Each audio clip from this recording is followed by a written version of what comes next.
తిరుమల తిరుపతి దేవస్థానం పాలక మండలి సభ్యుడు బీజేపీ నేత భానుప్రకాష్ రెడ్డి సంచలన ఆరోపణలు చేశారు. వైసీపీ నేతలు రాష్ట్ర ప్రభుత్వాన్ని, టీటీడీ పాలనను అస్థిరపరిచేందుకు కుట్ర పన్నుతున్నారని, దీనిపై సమగ్ర దర్యాప్తు జరపాలని ఆయన ఏపీ డీజీపీని కోరారు. ఈ మేరకు డీజీపీకి ఒక లేఖ రాశారు. వైసీపీ నాయకులు టీటీడీ ప్రతిష్టను ఉద్దేశపూర్వకంగా దెబ్బతీసే విధంగా వ్యవహరిస్తున్నారని భానుప్రకాష్ రెడ్డి తన లేఖలో ఆరోపించారు. మిస్ వరల్డ్ 2025 విన్నర్ ఓబాలా సుజాత సువాంగ్ తన మనస్సులోని కోరికను బయటపెట్టింది. భారతదేశంలోని అనేక ఆలయాలను సందర్శించాలని ఉందని, ముఖ్యంగా అయోధ్యలోని రామమందిరం తన జాబితాలో ఉందని వెల్లడించారు. భారత్, థాయిలాండ్ మధ్య ఎన్నో సంస్కృతులు, సాంప్రదాయాలు ఉన్నాయని, కాబట్టి ఆ ప్రదేశాలను సందర్శించడం, వాటి గురించి తెలుసుకోవడం చాలా బాగుంటుందని అన్నారు. ఆపరేషన్ సింధూర్ తర్వాత భారత రక్షణ సాంకేతిక పరిజ్ఞానంపై, ముఖ్యంగా బ్రహ్మోస్ సూపర్ సోనిక్ క్రూయిజ్ క్షిపణిపై అంతర్జాతీయంగా ఆసక్తి విపరీతంగా పెరుగుతోందని బీజేపీ నేత అన్నామలై అన్నారు. ఈ సందర్భంగా పాకిస్తాన్ ప్రధాని షెహబాజ్ షరీఫ్ను ఉద్దేశిస్తూ అన్నామలై ఆసక్తికర వ్యాఖ్యలు చేశారు. బ్రహ్మోస్ క్షిపణికి పాకిస్తాన్ ప్రధానమంత్రి గొప్ప ప్రచారకర్తగా వ్యవహరిస్తున్నారని చెప్పుకొచ్చారు. టీమిండియా యువ క్రికెటర్ రింకు సింగ్ త్వరలో ఓ ఇంటివాడు కాబోతున్నాడు. సమాజ్వాదీ పార్టీ ఎంపీ ప్రియా సరోజ్ను వివాహం చేసుకోనున్నాడు. వీరిద్దరి నిశ్చితార్థం జూన్ 8వ తేదీన జరగనుంది. ఈ వేడుకలో లక్నోలోని ఒక విలాసవంతమైన హోటల్ను వేదికగా ఎంచుకున్నారు. రింకు సింగ్, ప్రియా సరోజ్ మధ్య ఏడాది కాలంగా పరిచయం ఉండగా వారి వివాహానికి ఇరు కుటుంబాల పెద్దలు అంగీకారం తెలిపారు. భారత్ వాయుసేనకు చెందిన సుఖోయ్ 30 యుద్ధ విమానం టైర్లను కోల్కతాలోని జగన్నాథ స్వామి వారి రథానికి అమర్చనున్నారు. ఈ విషయాన్ని నగరంలోని జగన్నాథ మందిర నిర్వాహక సంస్థ అయిన ఇస్కాన్ వెల్లడించింది.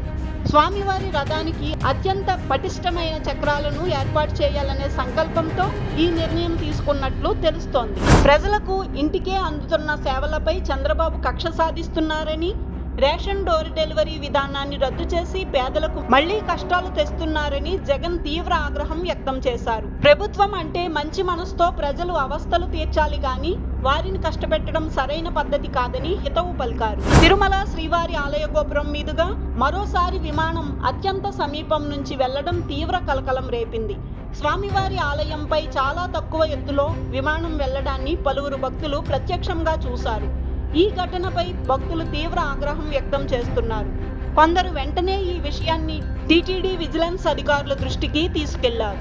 10వ తరగతి పరీక్షా ఫలితాల రీకౌంటింగ్ విషయంలో జగన్, నారా లోకేష్ మధ్య జరుగుతున్న వాదనలు దెయ్యాలు వేదాలు వల్లించినట్లు ఉన్నాయని ఏపీ కాంగ్రెస్ అధ్యక్షురాలు వైఎస్ షర్మిల తీవ్ర స్థాయిలో విమర్శించారు. విద్యా వ్యవస్థను ప్రస్తుత ప్రభుత్వాలు భ్రష్టు పట్టించాయని ఆమె ఆరోపించారు. పాకిస్తాన్ స్పై యూట్యూబర్ జ్యోతి మల్హోత్రా ఉదంతం కేరళ రాజకీయాల్లో ప్రకంపనలు సృష్టిస్తోంది. ఆమె కేరళ పర్యటనకు రాష్ట్ర పర్యాటక శాఖ నిధులు సమకూర్చిందని, ఈ వ్యవహారంలో ముఖ్యమంత్రి పినరై విజయన్ అల్లుడు పర్యాటక శాఖ మంత్రి పిఏ మహమ్మద్ రియాజ్ ప్రమేయం ఉందని కేరళ బీజేపీ మాజీ అధ్యక్షుడు కె సురేంద్రన్ ఆరోపించారు.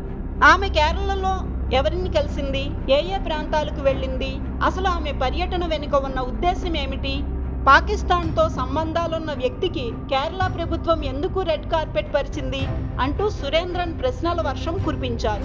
సోషల్ మీడియాలో అభ్యంతరకరమైన పోస్ట్ చేశారన్న ఆరోపణలపై న్యాయశాస్త్ర విద్యార్థిని శర్మిష్ఠా పనోలిని పశ్చిమ బెంగాల్ పోలీసులు అరెస్ట్ చేయడంపై డిప్యూటీ సీఎం పవన్ కళ్యాణ్ స్పందించారు. శర్మిష్ఠ తన తప్పును ఒప్పుకొని వీడియోను తొలగించి క్షమాపణలు చెప్పారని, అయినా బెంగాల్ పోలీసులు ఆమెపై చర్యలు తీసుకున్నారని, అదే టీఎంసీ నాయకులు, ఎంపీలు సనాతన ధర్మాన్ని అపహాస్యం చేసినప్పుడు లక్షలాది మందికి కలిగిన తీవ్ర మనోవేదన సంగతేంటని ప్రశ్నించారు. అందాల పోటీలతో తెలంగాణకు చెడ్డ పేరు వచ్చిందని మాజీ మంత్రి హరీష్ రావు ఆరోపించారు. అందాల పోటీల కోసం ఏకంగా 200 కోట్లు ఖర్చు చేశారని, ఈ పోటీల్లో పాల్గొన్న మిస్ ఇంగ్లాండ్ ఒకరు తనతో అనుచితంగా ప్రవర్తించారని ఆరోపించడం చూశామన్నారు.